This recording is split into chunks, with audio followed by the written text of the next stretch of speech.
Welcome to mega TV off the record. AP politics ఇప్పుడు ఢిల్లీ వైపుకు చూస్తున్నాయి. పెద్దల సభకు వెళ్లే ఆ నలుగురు ఎవరు? కూటమి లెక్కల్లో తేలబోయే ఆ పేర్లేంటి? ఇదిగో సరిగ్గా ఇలాంటి సమయంలోనే ఏపీ రాజకీయాల్లో ఒక ఇంట్రెస్టింగ్ అప్డేట్ ఊపందుకుంది. జనసేనాని పవన్ కళ్యాణ్ అన్న mega brother Nagababu route map మారబోతుందా? అమరావతి అసెంబ్లీ నుంచి ఆయన ఫోకస్ ఢిల్లీ పార్లమెంట్ వైపు షిఫ్ట్ కానుందా? కేంద్ర కేబినెట్ పైనే మెగా బ్రదర్ కన్నుపడిందా? ఏడాది కిందట ఎమ్మెల్సీ అయిన నాగబాబు ఇప్పుడు రాజ్యసభ రేసులోకి రావడానికి గల అసలు కారణమేంటి? జనసేన కోట నాగబాబుకే దక్కనుందా?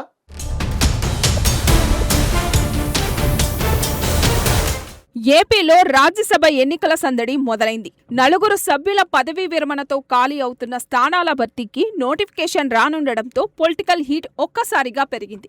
అసెంబ్లీలో కూటమికి ఉన్న ఏకపక్ష బలంతో ఈ 4 స్థానాలు కూటమి ఖాతాలోనే పడటం నల్లేరుపై నడికే. అయితే సీట్ల పంపకాలపైనే ఇప్పుడు అసలు సస్పెన్స్ నడుస్తుంది. ఈసారి బీజేపీకి ఛాన్స్ లేదన్న ప్రచారం గట్టిగా సాగుతుండగా 3 స్థానాలను తెలుగుదేశం పార్టీ, 1 స్థానాన్ని జనసేన దక్కించుకోబోతున్నాయనే టాక్ బలంగా వినిపిస్తోంది. ఈ క్రమంలో జనసేనకు కేటాయించే ఆ ఒక్క సీటు ఎవరికి దక్కుతుందనేది ఇప్పుడు రాష్ట్ర వ్యాప్తంగా హాట్ టాపిక్ గా మారింది.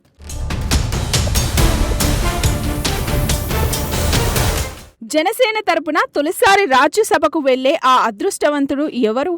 ఇప్పటి వరకు ఈ రేసులో ప్రముఖ పారిశ్రామికవేత్తలు, సినీ రంగ నిర్మాతల పేర్లు ప్రముఖంగా వినిపించాయి. పార్టీకి ఆర్థికంగా అండగా నిలిచిన వారికి ఈ ఛాన్స్ ఇస్తారని అందరూ భావించారు. కానీ పొలిటికల్ ఈక్వేషన్స్ అనూహ్యంగా మారాయి. రేసులోకి మెగా బ్రదర్ నాగబాబు పేరు రావడం అందర్నీ ఆశ్చర్యానికి గురిచేస్తుంది. గతంలో 2 సార్లు రాజ్యసభ ఖాళీలు వచ్చినప్పుడు కూడా నాగబాబు పేరు వినిపించినా వివిధ సామాజిక రాజకీయ సమీకరణల వల్ల ఆయనకు అవకాశం దక్కలేదు.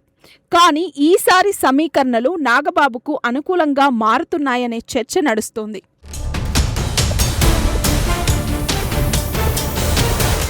నిజానికి నాగబాబు ప్రస్తుతం ఎమ్మెల్సీగా కొనసాగుతున్నారు. గతంలో రాజ్యసభ ఛాన్స్ మిస్ అయిన తరుణంలో టీడీపీ అధినేత చంద్రబాబు నాయుడు స్వయంగా స్పందించి నాగబాబును రాష్ట్ర మంత్రివర్గంలోకి తీసుకుంటామని హామీ ఇచ్చారు.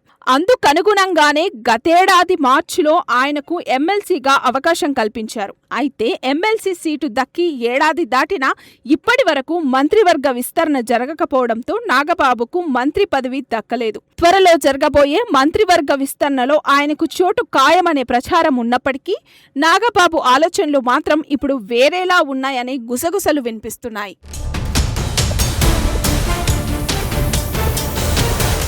మెగా బ్రదర్ నాగబాబుకు మొదటి నుంచి రాష్ట్ర రాజకీయాల కంటే కేంద్ర రాజకీయాలపైనే ఎంపీగా ఢిల్లీకి వెళ్లాలనే బలమైన కోరిక ఉంది. 2019 ఎన్నికల్లో జనసేన తరఫున నర్సాపురం పార్లమెంటు స్థానం నుంచి పోటీ చేసి ఓడిపోయారు. ఆ తరువాత 2024 ఎన్నికల్లో అనకాపల్లి పార్లమెంటు స్థానం నుంచి పోటీ చేసేందుకు భారీగా గ్రౌండ్ వర్క్ కూడా చేసుకున్నారు. కానీ కూటమి పొత్తుల సమీకరణలో భాగంగా ఆ సీటు బీజేపీకి వెళ్లడం, అక్కడి నుంచి సీఎం రమేష్ పోటీ చేయడంతో నాగబాబు వెనక్కి తగ్గాల్సి వచ్చింది.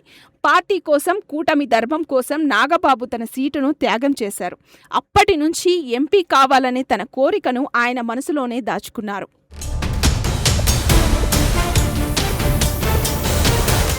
రాష్ట్ర మంత్రిగా కంటే కేంద్ర మంత్రిగా చెక్కను తిప్పాలన్నదే నాగబాబు ప్రస్తుత వ్యూహంగా కనిపిస్తుంది. ఇప్పటి వరకు జనసేన పార్టీ కేంద్ర మంత్రివర్గంలో ఎలాంటి పదవులు తీసుకోలేదు.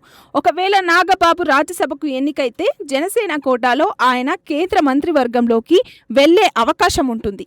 తద్వారా జనసేన జాతీయ స్థాయి రాజకీయాల బాధ్యతలను భుజాన వేసుకోవచ్చనేది ఆయన ప్రణాళికగా పొలిటికల్ వర్గాలు విశ్లేషిస్తున్నాయి.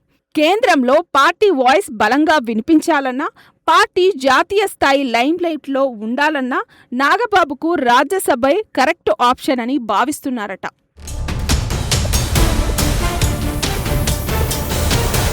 అందుకే అవసరమైతే ఎమ్మెల్సీ పదవికి రాజీనామా చేసైనా సరే రాజ్యసభ ద్వారా ఢిల్లీకి వెళ్లాలని నాగబాబు ఆశిస్తున్నట్లు తెలుస్తోంది.